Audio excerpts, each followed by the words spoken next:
مالدیف دوورگەی کۆی لە موسڵمانەکانە یان لۆکیشنی ملیاردێر و مۆدێلەکان.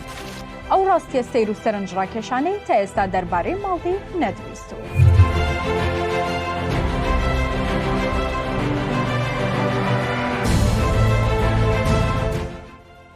ئەوەی تا ئێستا بیستوتانە لەسەر سەرنجڕاکێشترین و خەیاڵیترین دوورگەی دنیا ئەم دێڕەیە کە هەمووان دووبارەی دەکەنەوە. مالدیف شوێنی خواپێدا و ملیاردێرەکانە نەکەژار و لێقەوماوەکان. بەڵام زانیاری و بە دوواداچوونەکان ڕاستیەکەمان پێدەڵێن کە تەواو پێچەوانەی ئەم قسەیە. کاتێک دەڵێن دوورگەکە هەم کۆیلە و هەم هەژارەکان بنیادیان ناوە و هەم ئێستاش هەژارەکان وەکو کۆیلەیەک ئیدارەی دەدەن بەبێ ئەوەی خێر و بێر و جوانیەکەی بۆ ئەوان بێت. مالدیف وڵاتێکە لە نێو زەریای هیندیدا.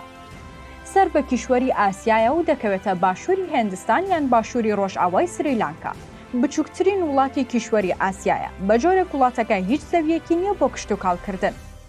مالدیف بە گوێرەی پێوەرەکانی دەستگای گەشتوگوزاری جیهانی جوانترین و ناوازەترین پێگە و ڕوبەری جوگرافیای لەسەر زەویدا هەیە. لەگەڵ جوانی و ناوازەیەکەیدا گرانترین شوێنشە لە دنیادا. بۆ هەر شەوێکمانەوە لە یەکێک لەو کوخانەی لە کەنار دەریاکان دروستکراون لە نێوان 5 بۆ 15,000 دۆلاردایە.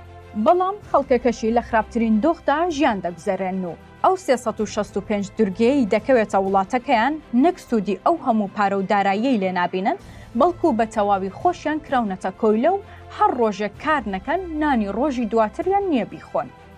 دانیشتوانی مالدیف هەر 500,000 کەسەکەیان موسڵمان و موسڵمانێکی تەواو پابەندن.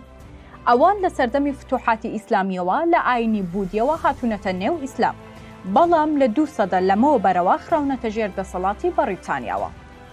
ساڵانە 3 ملیۆن کەس سەردانی دوورگەکانی مالدیف دەکەن کە لە نێویاندا 1500 ملیاردێر و 210,000 ملیۆنەر و سەدان ئەکتەر و کەسایەتی ناسرا و کە زیاتر لە 5 ملیارد دۆلار دێنە ناو ئەو وڵاتە بچووکەوە.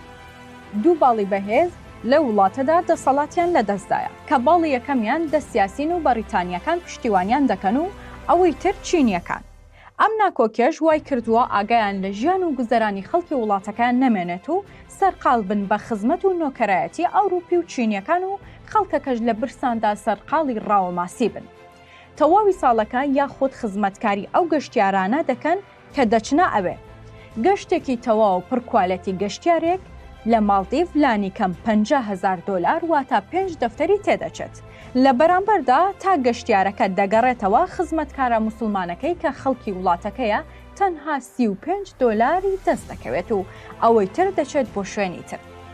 خەڵکی ئەسلی وڵاتەکە لە دۆخێکی دۆزەخیدا ژیان دەکەن. بۆ نمونە لە هەفتەکەدا هەر 7 ڕۆژەکە کار دەکەن و لە ڕۆژەکەشدا لانی کەم 15 کاتژمێر لە کاردان.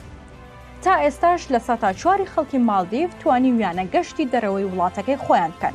بەو پێی لە ڕۆژێکدا تەنها 5 دۆلاریان بۆ بژێوی بۆ دەمێنێتەوە.